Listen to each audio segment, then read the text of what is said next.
भारत माता के वंदे। हमारे माननीय प्रधानमंत्री जी आदरणीय नरेंद्र मोदी जी, बिहार सरकार के माननीय मुख्यमंत्री जी नीतीश जी, केंद्रीय मंत्री आदरणीय गिरिराज सिंह जी, केंद्रीय गृह राज्य मंत्री नित्यानंद राय जी, विधानसभा के माननीय अध्यक्ष विजय चौधरी जी, राज्यसभा के माननीय सांसद रामनाथ ठाकुर जी, बिहार सरकार के माननीय मंत्री संजय झा जी, सभी मंच पर पधार चुके हैं। विश्व की सर्वाधिक उपजाऊ भूमियों में से एक कृषि का केंद्र सरेसा की भूमि, महाकवि विद्यापति की निर्वाण स्थली विद्यापति धाम, प्रसिद्ध न्यायविद दर्शन के प्रतिपादक उद्यानाचार्य जी, पंडित सुरेंद्र झा सुमन जी, आरती प्रसाद सिंह जी की कर्मभूमि, मिथिला कोकिल शारदा सिन्हा जी, सांप्रदायिक सौहार्द का प्रतीक मोरवा का बाबा खुदनेश्वर स्थान जी, अमर बाबा केवल स्थान के समस्तीपुर की इस पावन धरती पर माननीय प्रधानमंत्री जी आदरणीय नरेंद्र मोदी जी का और माननीय मुख्यमंत्री जी के हम हार्दिक स्वागत वंदन चंदन करते हैं। अब हम आग्रह करना चाहेंगे बिहार के सुशासन पुरुष, विकास पुरुष आदरणीय नीतीश कुमार जी से आवे और हम लोगों का मार्गदर्शन करें, उद्बोधन देने की कृपा करें।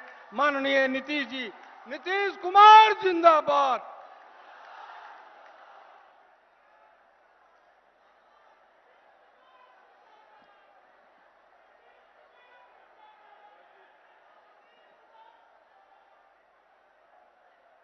माननीय प्रधानमंत्री आदरणीय नरेंद्र मोदी जी,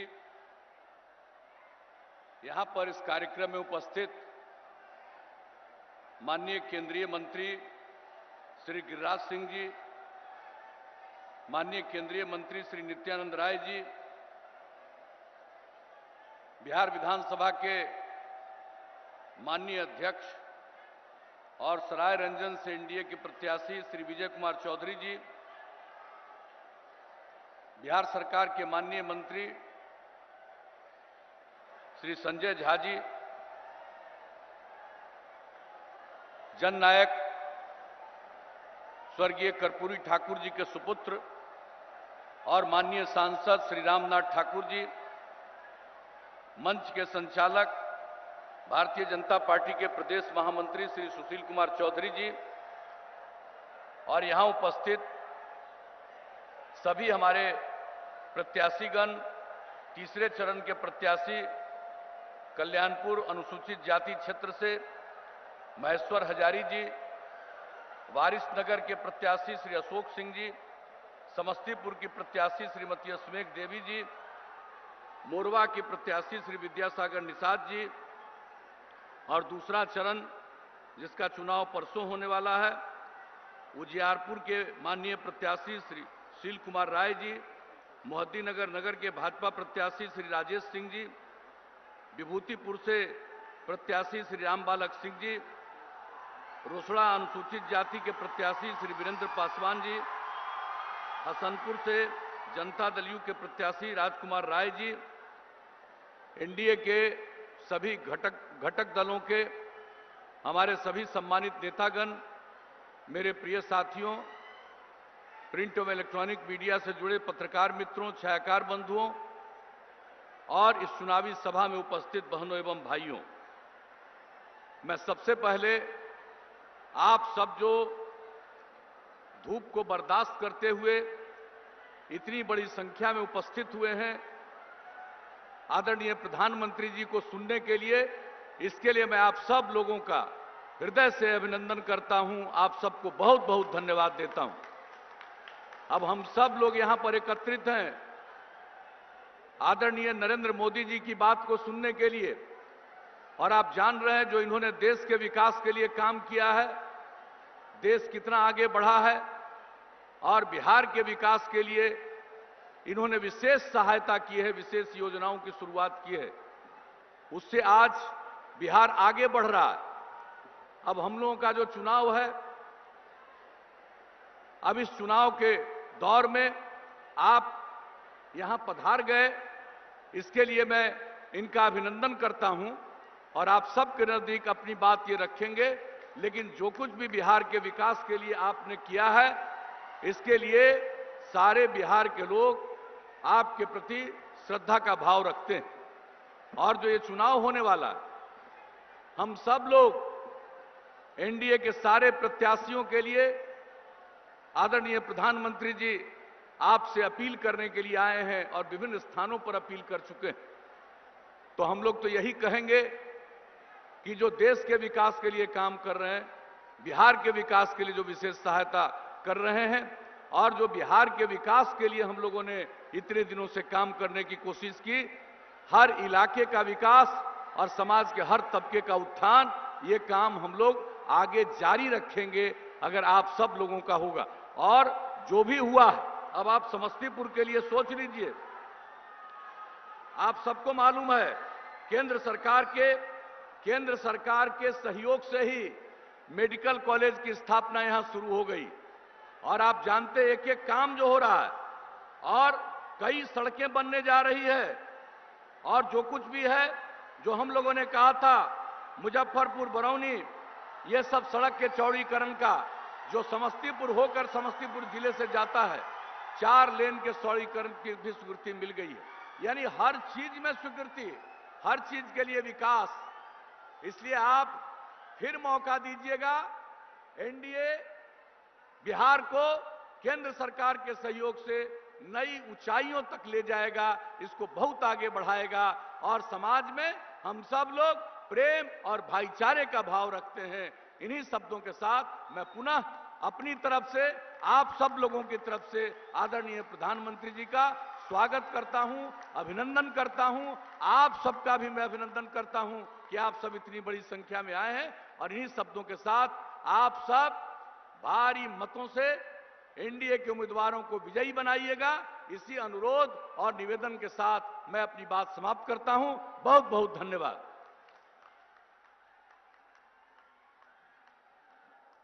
बहुत बहुत धन्यवाद माननीय मुख्यमंत्री जी।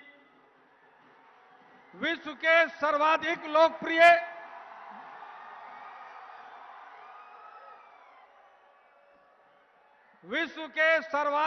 लोकप्रिय राष्ट्राध्यक्ष, गरीबों के मसीहा, मिथिला और बिहार के विकास के लिए सतत प्रयत्नशील हमारे माननीय प्रधानमंत्री जी से आग्रह करना चाहूंगा कि आवें और हम लोगों का उद्बोधन करें।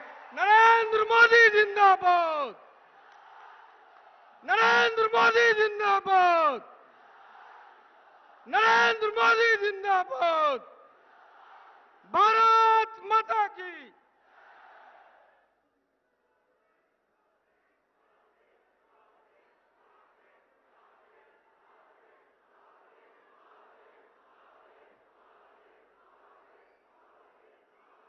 भारत माता की।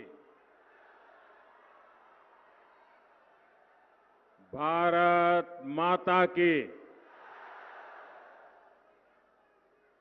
भारत माता की। महाकवि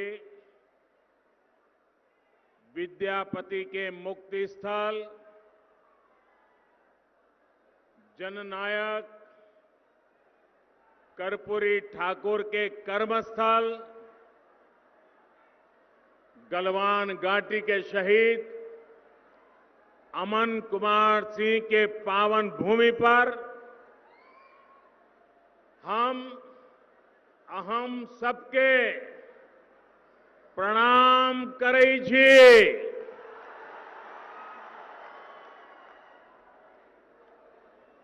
बिहार के मुख्यमंत्री,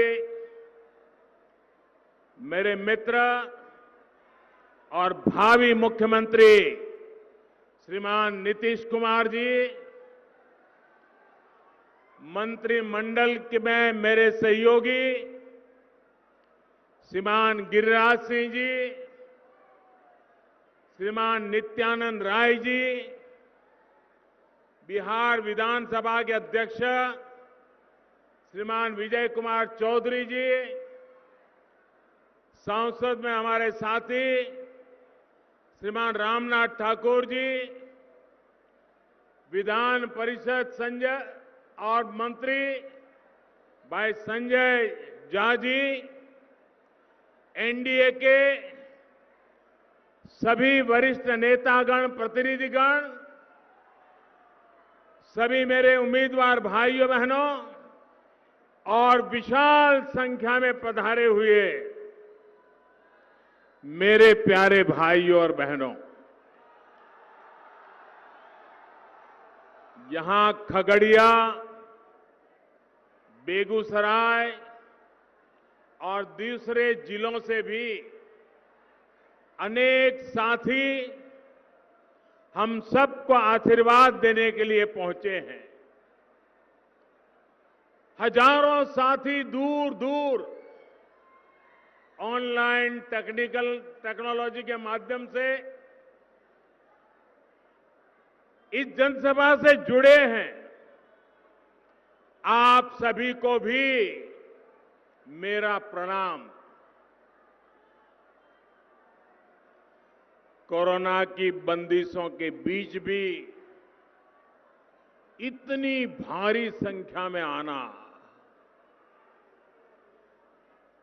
ये आपका जोश, ये आपका उत्साह, ये साफ साफ बता रहा है कि 10 नवंबर को नतीजे क्या होने वाले हैं।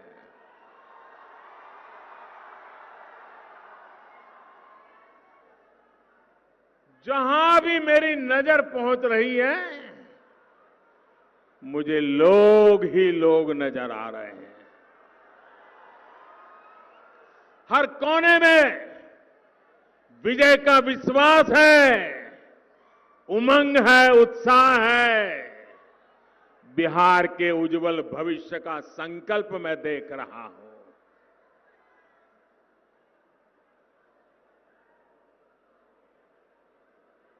जो प्रथम राउंड के चुनाव हुए,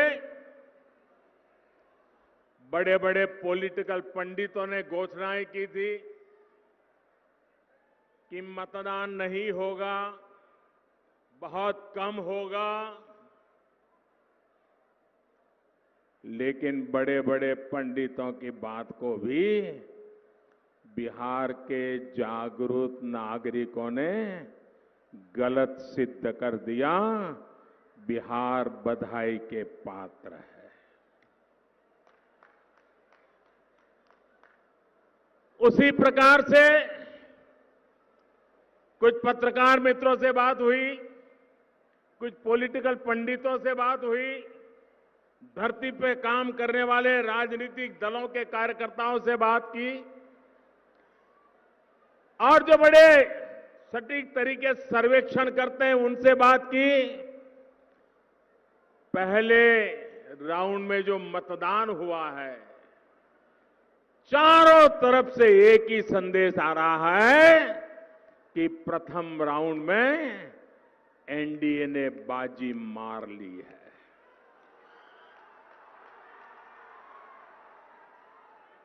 जनता ने भरपूर आशीर्वाद बरसाए हैं। भाइयों बहनों, जनता के इस विश्वास के लिए, उनके आशीर्वाद के लिए हम सब की तरफ से मैं बिहार की जनता का प्रथम राउंड में मतदान करने वाले सभी जागरूक नागरिक भाइयों बहनों का आज हृदय से धन्यवाद करता हूं, उनका आभार व्यक्त करता हूं। भाइयों बहनों, आज अगर हर आकलन, हर सर्वे एनडीए की जीत का दावा कर रहा है, तो उसके पीछे ठोस और मजबूत कारण है। आज एनडीए की फिर से सरकार वो हमारी माताएं बहनें बना रही हैं, जिनको हमारी सरकार ने, नीतीश बाबू की सरकार ने सुविधाओं से जोड़ा है, अवसरों से जोड़ा है। वो बेटियां जो आज बिना किसी डर से पढ़ाई कर रही है, अपने सपनों को पूरा कर रही हैं, वो बेटियां आज एनडीए में बढ़ चढ़ करके साथ दे रही है। वो जीविका दीदियां जो आज आत्मनिर्भर परिवार और आत्मनिर्भर बिहार की प्रेरणा बन रही हैं, वो एनडीए को ताकत दे रही है।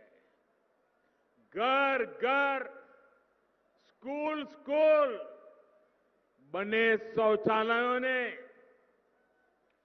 जिन बहनों बेटियों को गरिमा दी, अंधेरे के इंतजार से मुक्ति दी, वो हमारी बहनें एनडीए की सरकार दोबारा बना रही है।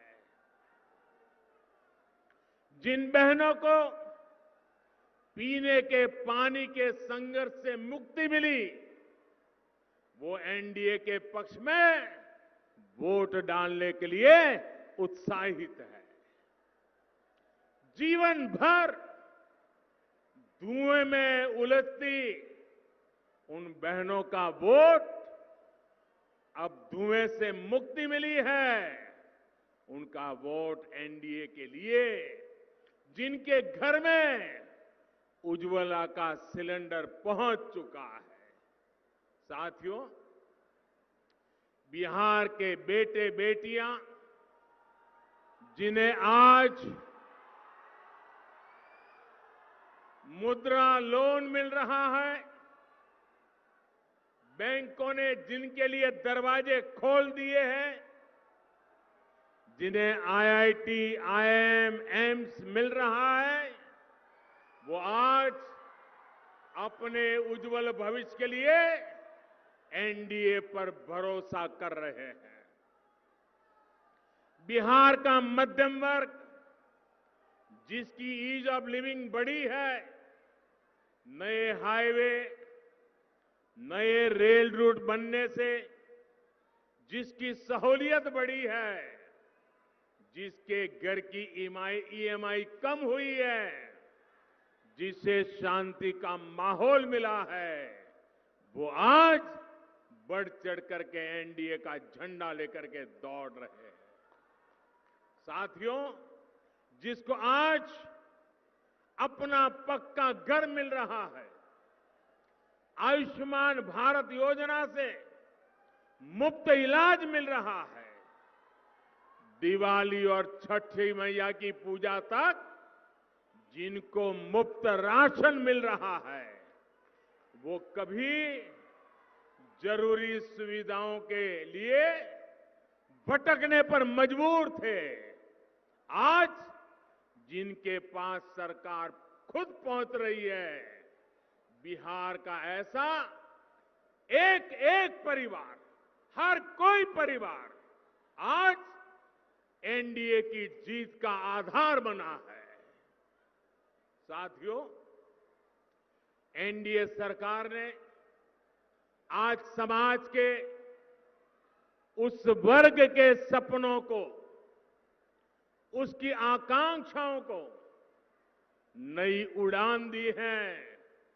जो कभी वंचित था, जो दशकों से मूलभूत सुविधाओं का इंतजार कर रहा था, क्या गरीब से गरीब भी कभी सोच सकता था कि उसके पास मोबाइल फोन पहुंचेगा, बैंक में खाता होगा, बैंक से कभी उसको लोन मिलेगा?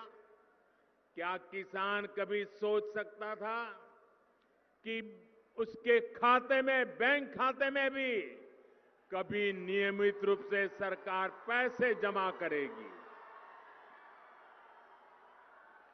किसान हो, खेत मजदूर हो, श्रमिक हो,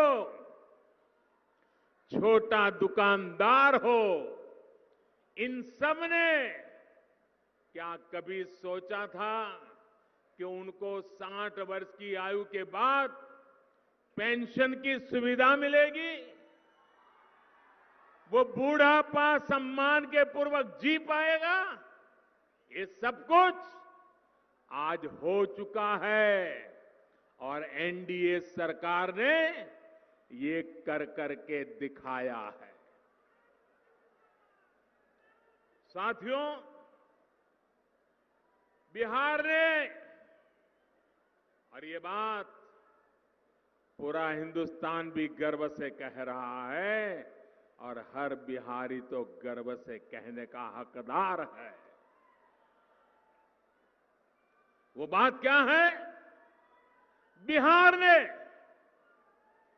बिहारी है, यही वो पवित्र धरती है जिसने पूरे विश्व को, मानव जात को लोकतंत्र का पाठ पढ़ाया है।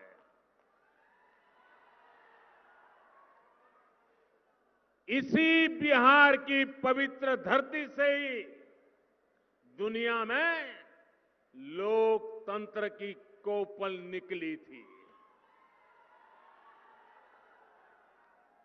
जब जनता के हित में फैसले होते हैं, जब फैसलों में जनता की सहभागिता होती है, तभी लोकतंत्र भी मजबूत होता है। आज देश में, देश का चित्र देखिए, कश्मीर से कन्याकुमारी तक जरा नजर दौड़ाइए। आज देश में एक तरफ लोकतंत्र के लिए पूर्ण रूप से समर्पित एनडीए का गठबंधन है, वहीं दूसरी तरफ अपने निहित स्वार्थ को, अपने परिवार के स्वार्थ को सिर्फ उन्हीं कामों के लिए समर्पित पारिवारिक गठबंधन है। आप सोचिए, एक तरफ लोकतंत्र गठबंधन, दूसरी बात परिवार तंत्र गठबंधन। यहां जंगल राज के युवराज को तो आप बराबर देख रहे हो।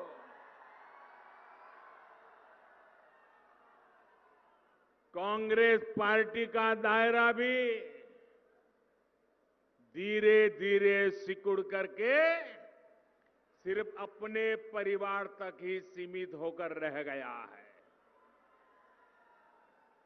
मेरे प्यारे भाइयों बहनों, मैं एक सवाल पूछता हूं, जवाब देंगे आप? जवाब देंगे?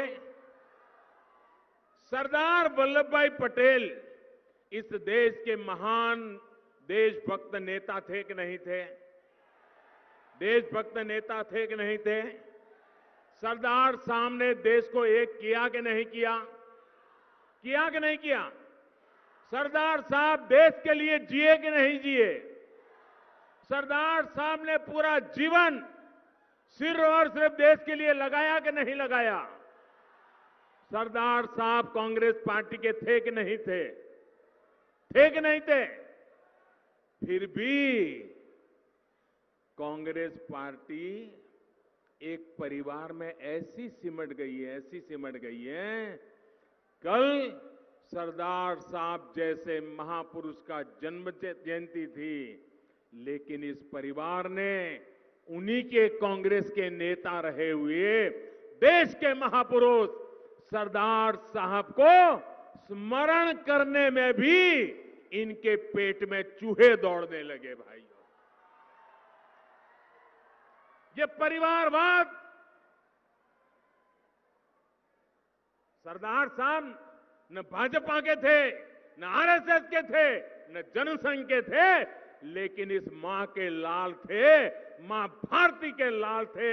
उनका गौरवगान करना 130 करोड़ देशवासियों का कर्तव्य बनता है। साथियों, सिर्फ और सिर्फ अपने अपने परिवार के लिए काम कर रही इन पारिवारिक पार्टियों ने आपको क्या दिया? ये बड़े बड़े बंगले बने तो किसके बने? ये महल बने तो किसके बने? सिर्फ और सिर्फ ये परिवार पार्टियों के मुखियाओं के ही बने हैं। बड़ी बड़ी करोड़ों की गाड़ियां आई, गाड़ियों को काफिला बना, गाड़ियां पार्क करने की जगह नहीं बची उनके घरों में, उनका बना। सिर्फ और सिर्फ अपने परिवार के लोगों को हर बार टिकट दिया। क्या नीतीश बाबू के कोई भाई राज्यसभा में पहुंचे हैं क्या? उनका कोई बेटा बेटी पहुंचा है क्या? उनके चाचा मामा पहुंचे हैं क्या? लोकतंत्र के लिए काम करने वाले लोग जनता को अवसर देते हैं। क्या मोदी का कोई रिश्तेदार कहीं पहुंचा है क्या भाई? आपने कहीं देखा है क्या? क्योंकि हम आपके लिए जिंदा है, आपके लिए जान लगाते हैं जी। हम हमारे लिए पैदा नहीं हुए हैं। इन परिवार में तो पता ही होता है। और जहां जहां ये परिवार वाले सरकारों में बैठे करते क्या है? अगर 3 बेटे हैं तो उसको कहते हैं 5 जिले तेरा, ये 5 जिले तेरे, ये 5 जिले तेरे, जाओ मौज करो। ऐसे ही बांट देते हैं जैसे पर्सनल प्रॉपर्टी हो। वही उन 5 जिलों का एक बेटा मालिक हो जाता है, दूसरे 5 जिलों का दूसरा हो जाता है।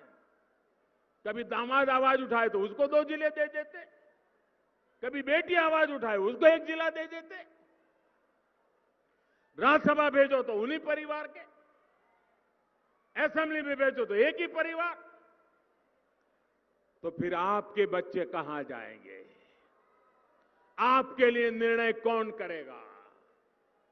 इन लोगों को आपकी चिंता नहीं, आपके क्षेत्र की चिंता नहीं, सिर्फ अपने विकास की चिंता है।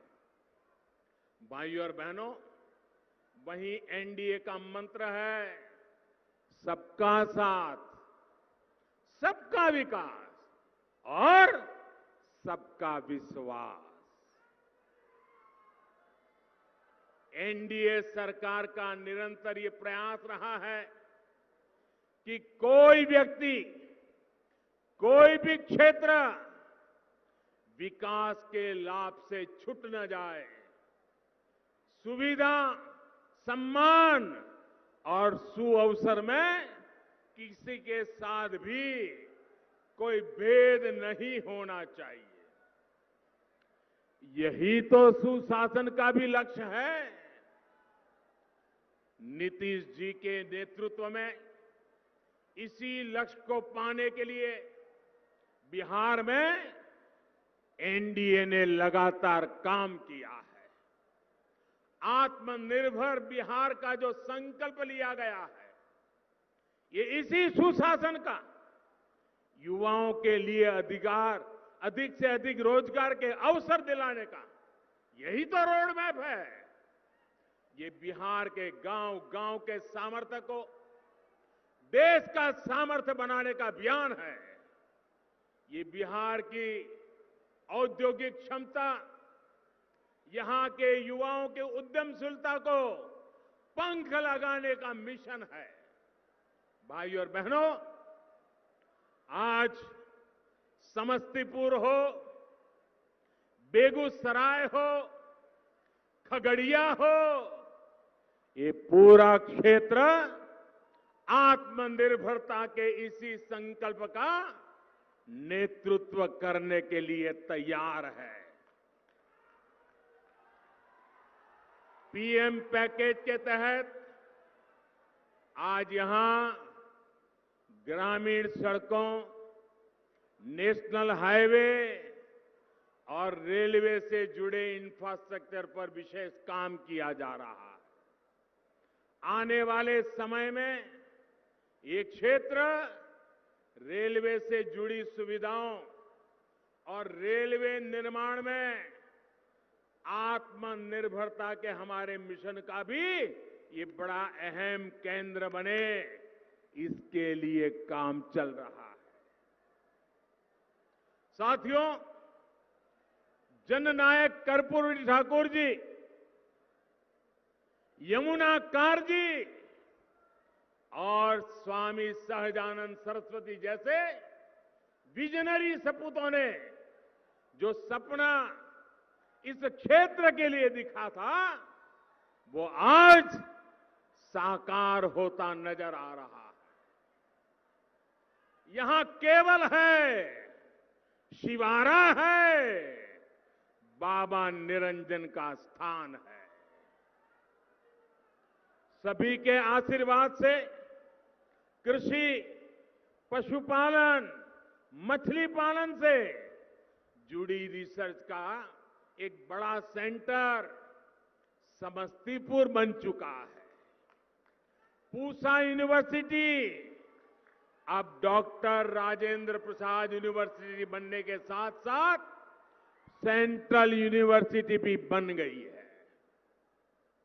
इस क्षेत्र में मछली पालन, मत्स्य संपदा, इस योजना से जुड़ा बड़ा केंद्र भी अब खुल चुका है। एक प्रकार से कृषि आधारित उद्योगों, स्टार्टअप्स को बढ़ावा देने के लिए जो जरूरी विशेषज्ञता चाहिए, उसमें समस्तीपुर की भूमिका को बढ़ाया जा रहा है। भाइयों और बहनों, यहां का आलू, यहां का मक्का, ऐसे तमाम उत्पादों से जुड़े उद्योगों के लिए यहां अनेक अवसर है। हाल में जो कृषि सुधार किए गए हैं, उनसे अब आलू, मक्का और दूसरी फसलों से जुड़े किसानों को भी बहुत लाभ होने वाला है। अब चिप्स के लिए, पॉपकॉर्न के लिए, पोल्ट्री फीड के लिए, फल सब्जी से जुड़े फूड प्रोसेसिंग उद्योगों के लिए रास्ता अब आसान हो रहा है। बिहार भाजपा ने इसके लिए किसानों के 1000 एफपीओ बनाने का भी संकल्प लिया है। वही केंद्र सरकार ने कृषि इंफ्रास्ट्रक्चर के लिए 1 लाख करोड़ रुपए का नया फंड बनाया है। किसानों के काम के लिए 1 लाख करोड़ रुपया। इससे यहां के किसानों, मछुआरों, पशुपालकों को भी बहुत लाभ होगा। लेकिन साथियों, जिनकी नीयत खराब हो, जिनकी नीति सिर्फ गरीबों का धन लूटने की हो, जो निर्णय सिर्फ अपने और अपने परिवार के स्वार्थ को ध्यान में रखते हुए लेते हो, वो ऐसे हर प्रयास का विरोध ही करेंगे।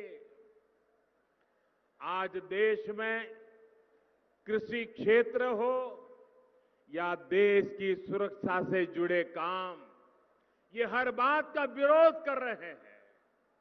आज देश के गरीब को एहसास है कि एनडीए सरकार ने उसके लिए जितनी योजनाएं शुरू की, उसका कितना बड़ा लाभ उन्हें मिला है।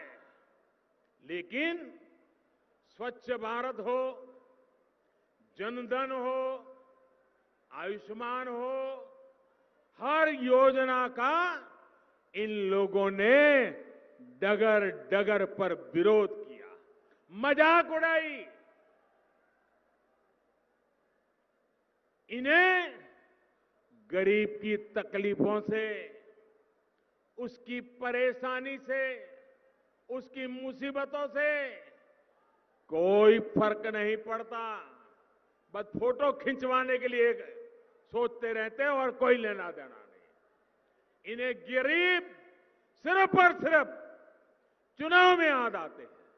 जब चुनाव आते हैं तो माला जपना शुरू कर देते हैं, गरीब गरीब गरीब गरीब गरीब गरीब गरीब गरीब गरीब गरीब गरीब गरीब गरीब गरीब गरीब गरीब, यही करते रहते हैं। चुनाव पूरा हुआ, गरीब गरीब की जगह बस अपने परिवार का कुनबा लेकर के बैठ जाओ। भाइयों और बहनों, याद रखिए, जब कोरोना का संकट सबसे ज्यादा था, जब पूरा बिहार कोरोना से लड़ रहा था, तब ये लोग कहां थे? इन्हें आपके विकास से नहीं, सिर्फ अपने और अपने परिवार के विकास से ही लेना देना है। यही इनकी सच्चाई है, यही इनका इतिहास है, यही उनके तौर तरीके हैं, यही इनकी ट्रेनिंग है। इससे बाहर सोच ही नहीं सकते जी। साथियों, ये लोग न बिहार की अपेक्षाओं को समझते हैं और न ही बिहार की आकांक्षाओं को। केंद्र सरकार और बिहार सरकार जो हजारों करोड़ रुपए बिहार पर निवेश कर रही है, उससे यहां के नौजवानों के लिए नए अवसर भी बन रहे हैं। रोजगार बढ़ाने के लिए उद्योग भी जरूरी है, आधुनिकीकरण भी जरूरी है। ये तब होगा जब बिहार में प्रगतिशील, लोकतांत्रिक, स्थिर सरकार रहेगी, बिहार में निवेश आएगा। ये तब होगा जब बिहार में निवेश के लिए उचित माहौल होगा। अब आप मुझे बताइए, जंगल राज की विरासत, जंगल राज के युवराज, क्या बिहार में उचित माहौल का विश्वास दे सकते हैं क्या? जो वामपंथी नक्सलवाद को हवा देते हैं, जिनका उद्योगों पर, फैक्ट्रियों को बंद कराना यही जिनका इतिहास रहा है, क्या वो निवेश का माहौल बना सकते हैं क्या?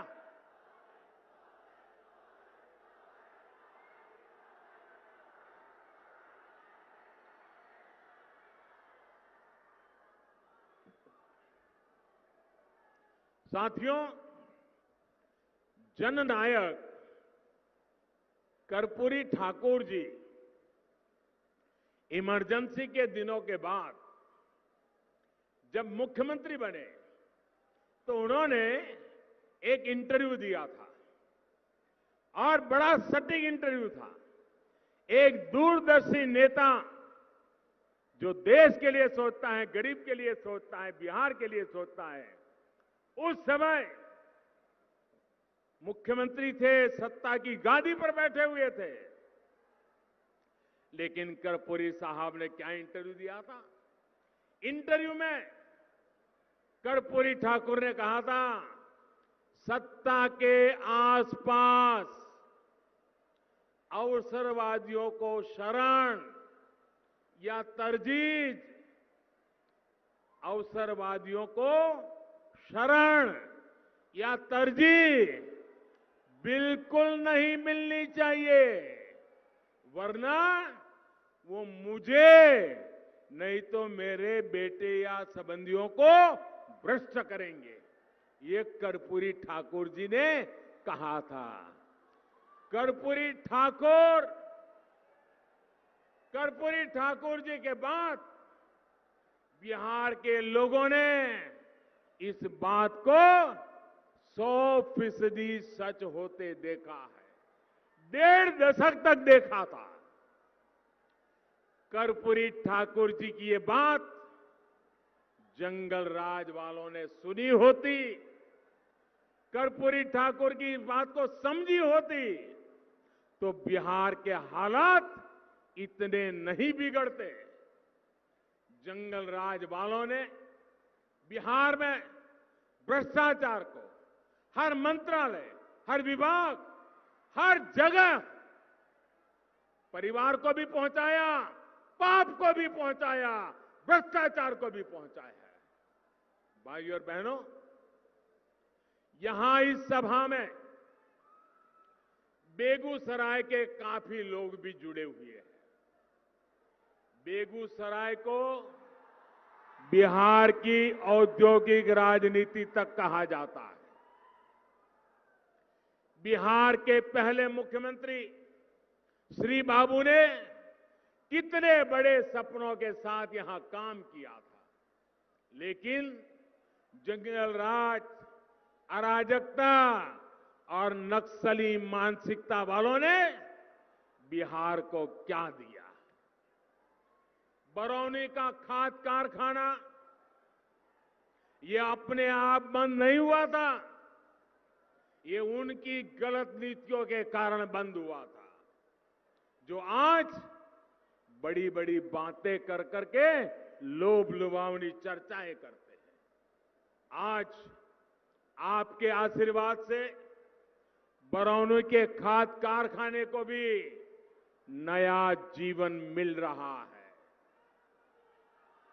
और दूसरे नए कारखानों के लिए रास्ते बन रहे हैं। बरौनी रिफाइनरी के विस्तारीकरण, इससे यहां अन्य उद्योगों को भी बल मिलेगा, सैकड़ों नए रोजगार मिलेंगे। भाइयों और बहनों, विकास के ये सारे काम इसलिए हो पा रहे हैं क्योंकि एनडीए सरकार ने इस क्षेत्र को सबसे बड़ी गैस पाइपलाइन से भी जोड़ दिया है। जंगल राज और सुशासन स्वराज का यही तो फर्क है जो बिहार का एक एक नागरिक, हर युवा भली भांति जानते हैं। इसलिए वो बिहार को फिर बीमार नहीं पड़ने देंगे। एनडीए यानी भाजपा, जेडीयू, हम पार्टी, वीआईपी पार्टी के सभी उम्मीदवारों को पड़ा आपका हर वोट बिहार को फिर बीमार होने से बचाएगा।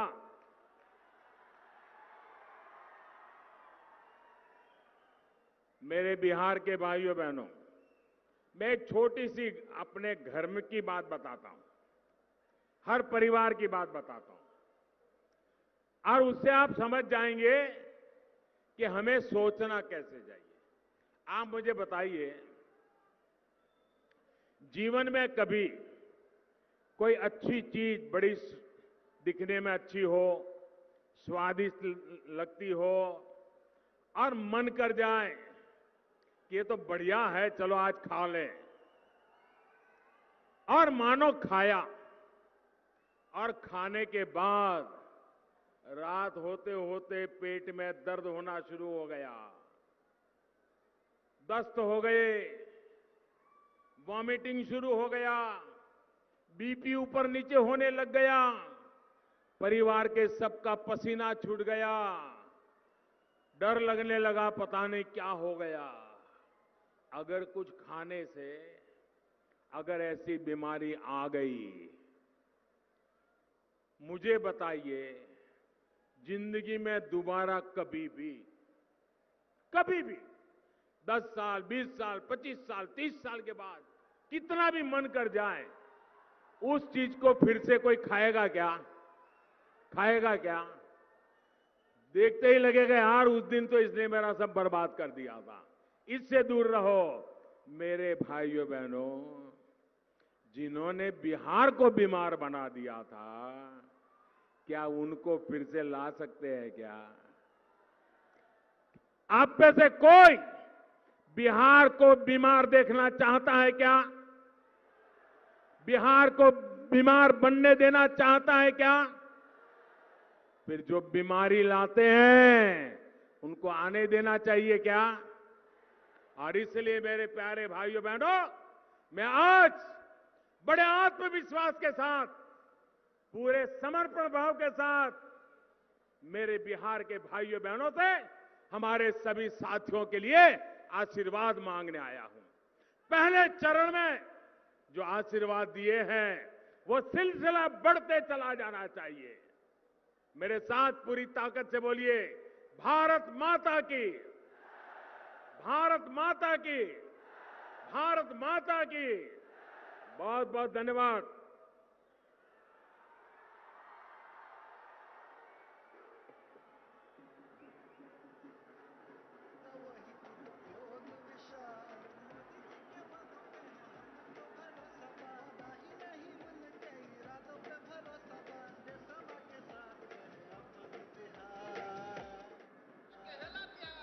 भाजपा है तो भरोसा है, भाजपा है तो भरोसा है, भाजपा है तो भरोसा है, भाजपा है तो भरोसा है, भरोसा भरोसा भरोसा। मोदी जी की योजना से पाए हैं मकान, सब बेटियां उड़ाती हैं फाइटर विमान। बिजली दिलाई वही रोजगार लाएगा, खेती में तरक्की बार बार लेके आएगा। धरती से जुड़ के भी लक्ष्य आसमान का, भरोसा है बिहार को मोदी के ईमान का, ईमान का, मोदी के ईमान का। राशन से पोषण, कमल से इमोशन बा, चलता है साल भर खुशियों का मौसम बा। मोदी जी के वादों पे है हमको भरोसा बा, वादा ही नहीं उनके इरादों पे भरोसा बा। देशवा के साथ माननीय प्रधानमंत्री जी को भाजपा है तो भरोसा है, भाजपा है तो भरोसा है, भाजपा है तो भरोसा है, भाजपा है तो भरोसा है। माननीय प्रधानमंत्री जी को, माननीय मुख्यमंत्री